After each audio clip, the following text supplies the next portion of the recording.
سر یہ ایک سوال ہے کہ کیا سیم سیکس کی کوئی ہے جگہ ہمارے اسلام میں؟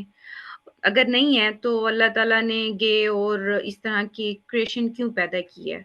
میں ایک اچھی انسان ہوں، میں نے کبھی لوگوں کو تکلیف نہیں دی، لیکن میں ایک لڑکی کے ساتھ ریلیشن میں ہوں۔ میں نے بہت کوشش کی ہے، لیکن یہ میرے لیے ایک ناممکن سی چیز لگتی ہے کہ میں اس چیز سے دوری اختیار کروں۔ میں بہت ڈپریشن میں ہوں، تو کیا اللہ تعالیٰ میرے سے ناراض ہوں گے؟ اور میرے بس میں نہیں ہے کہ میں اس پر کچھ کر اللہ تعالیٰ نے انسان کی فطرت ہی ایسی بنائی ہے کہ اس میں دونوں طرح کے داعیات پوری قوت سے موجود ہیں۔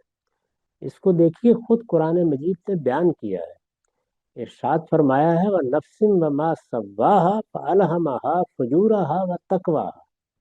اللہ تعالیٰ نے نفس انسانی کو بنایا اور سنوارا تو اس میں دو چیزیں یکساں الہام کر دی ہیں، ایک انحراف کی طرف میلان اور دوسرے تقوی کی طرف میلان، دونوں کو یکساں الہام کر دیا ہے۔ ایک کے لیے فجور کا لفظ اختیار کیا ہے، دوسرے کے لیے تقوی۔ تقوی کیا چیز ہے؟ تقوی کا مطلب ہے اپنے برے رجحانات پر قابو پا کر محتاط زندگی بسر کرنا، پرہیزگاری کی زندگی بسر کرنا۔ یہ دونوں چیزیں اگر یکساں موجود نہ ہوں تو امتحان کیا ہوا؟ چنانچہ یہ دونوں چیزیں اپنا اپنا کام جیسے ہی ہم شعور کی عمر کو پہنچنے کی طرف بڑھتے ہیں شروع کر دیتی ہیں۔ یعنی فجور بھی پوری قوت سے حملہ آور ہوتا ہے اور تقوی کے داعیات بھی اپنا کام کرتے ہیں۔ پھر فجور کی طرف انسان کے میلان کے ساتھ لذت نت چیزوں کا میسر آ جانا، اسی طرح سے ایک خاص طرح کی وقتی خوشی ملنا، یہ سب چیزیں بھی رکھی گئی ہیں۔ یہ چیزیں کھینچنے کا باعث بھی بنتی ہیں۔ اسی کو سیدنا مسیح نے اس طرح بیان کیا کہ نیکی کی راہ تنگ ہے، اس پر چلنے والے تھوڑے ہیں، بدی کی راہ کشادہ ہے، اس پر چلنے والے بہت ہوتے ہیں۔ تو یہ کوئی ایسی نادر چیز نہیں ہے جس کو اس طرح بیان کیا جائے کہ میرے اندر یہ رجحان ہے۔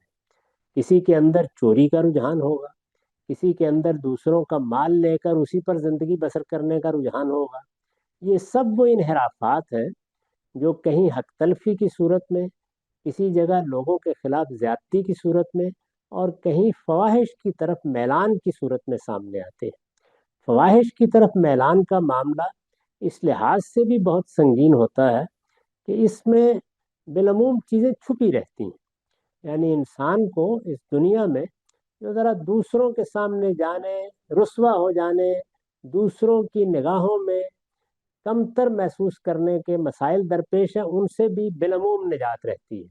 تو اس میں بڑے بڑے لوگ نہ صرف یہ کہ مبتلا ہو جاتے ہیں بلکہ اس کے لیے تعویلات بھی کرتے رہتے ہیں۔ تو میں اس سارے معاملے کو یہاں سے دیکھتا ہوں، یعنی ہمارے باطن میں فجور بھی ہے، تقویٰ بھی ہے۔ اللہ تعالیٰ نے دونوں کے میلانات الہام کیے ہیں۔ ابتلا اور امتحان کیا ہے؟ وہ یہ کہ ہم نیکی کے، خیر کے اور تقویٰ کے میلانات کو بڑھائیں۔ اسی کا نتیجہ تزکیہ اور پاکیزگی ہے۔ پاکیزگی کو ایک مقصد اور ہدف کی حیثیت سے پیغمبروں نے بیان کر دیا ہے، اور اللہ تعالیٰ نے واضح اعلان کر دیا ہے کہ قیامت میں انسان کے مستقبل کا فیصلہ اسی بنیاد پر ہوگا، اس نے اپنے آپ کو کتنا پاکیزہ بنایا۔ یہ پاکیزگی کیا ہے؟ تقوی کی راہ اختیار کرنا، فجور سے اجتناب کرنا۔ سب سے بڑا ظہور اسی میں ہوتا ہے۔ انسان کے بدن کی پاکیزگی، خورونوش کی پاکیزگی، وہ تو ایک مادی حقیقت ہے، فوراً انسان سمجھ لیتا ہے۔ اخلاقی معاملات میں اس کی حس کو تیز کرنے کی ضرورت ہوتی ہے اور اس کو توجہ دلانے کی ضرورت ہوتی ہے۔ تو یہ دین کا نقطہ نظر ہے۔ یہ آپ اپنے دوست کو بتا دیجئے اور ان سے کہیے کہ اس کو سامنے رکھ کر وہ اپنے آپ کو اس سے نکالنے کی کوشش کریں۔ ہمارے دین میں دو ہی صورتیں ہیں، یا تو جنسی تسکین کو سیلف پلیئر تک محدود رکھیے، اور یا پھر یہ ہے کہ اپنے لیے اسی راستے کا انتخاب کیجیے جو اللہ تعالیٰ نے فطرت میں مقرر کر رکھا ہے۔ انسان اگر اس کے لیے اپنی تربیت کرنا شروع کر دے تو بتدریج اس کے میلانات، اس کے رجحانات کی بھی اصلاح ہونا شروع ہو جاتی ہے۔ وہ راستہ وہی ہے کہ ایک مرد و عورت یہ تعلق پیدا کریں گے، اور اس تعلق میں جس طرح اپنی اخلاقی حفاظت مقصود ہوتی ہے، اسی طرح اللہ تعالیٰ کی اسکیم میں شرکت بھی مقصود ہوتی ہے۔ یعنی یہ کہ ہم اولاد پیدا کریں گے، ان کی پرورش کریں گے، تربیت کریں گے۔ اللہ تعالیٰ نے چونکہ ہمارے ذریعے سے نسل انسانی کے بقا کا اہتمام کیا ہے، تو اس میں اپنا کردار ادا کرنے کے جذبے سے آدمی یہ رشتہ قائم کرتا ہے۔ اس کے سوا کوئی صورت بھی دین میں جائز ہو ہی نہیں سکتی، اس لیے کہ جو صورت بھی اس کے سوا اختیار کی جائے گی وہ اصل میں اس پوری اسکیم کو درہم برہم کر دیتی ہے۔ اب رہ گئی یہ بات کہ کسی کمزوری کے لمحے میں انسان سے غلطی ہو گئی، کوتاہی ہو گئی، یا وہ غلطیوں اور کوتاہیوں میں پڑا رہا، تو اس سے نکلنے کی صحیح کرنی چاہیے، اور کبھی بھی یہ خیال نہیں کرنا چاہیے کہ میں اسی میں زندگی بسر کر کے اپنے پروردگار کی خدمت میں حاضر ہو جاؤں۔ اس کو قرآن نے بیان کیا ہے کہ غلطی ہو جانا، کوتاہی ہو جانا، کچھ وقت کے لیے کسی چیز میں پڑ جانا، جس کو لمم سے تعبیر کیا ہے، سیئات کا ارتکاب ہو جانا، یہ اللہ تعالیٰ کے ہاں قابل معافی چیزیں ہیں۔ لیکن احاطت بہی خطیت ہو، یعنی آدمی نے گناہ کو زندگی بنا لیا، یہ چیز پھر اللہ تعالیٰ کی غیر معمولی ناراضی کا باعث بن جاتی ہے۔ یہ پوری بات ہے جو قرآن مجید میں بھی بیان ہو گئی ہے، اور یہی اس دنیا کے اندر خدا کے اطلاع کا ناگزیر نتیجہ ہے۔ اس سے نکلنے کی اور کوئی راہ نہیں۔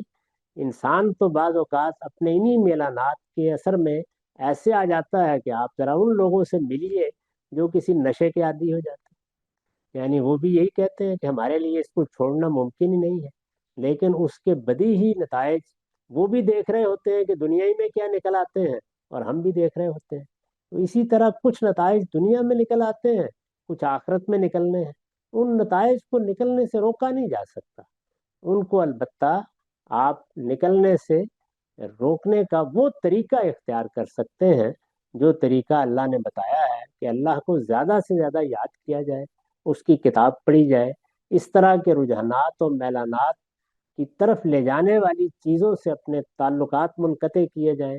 کوشش کی جائے کہ ایسے معاملات کے جتنے پہلو بھی گرد و پیش میں بکھرے ہوئے ہوں، آدمی آہستہ آہستہ ان سے ہاتھ کھینچتا چلا جائے، اچھی صحبت اختیار کریں، اور کوشش کریں کہ اپنے آپ کو ایسی سرگرمیوں میں مصروف رکھیں جس کے نتیجے میں انسان اس ایڈکشن سے آہستہ آہستہ نکل آئے۔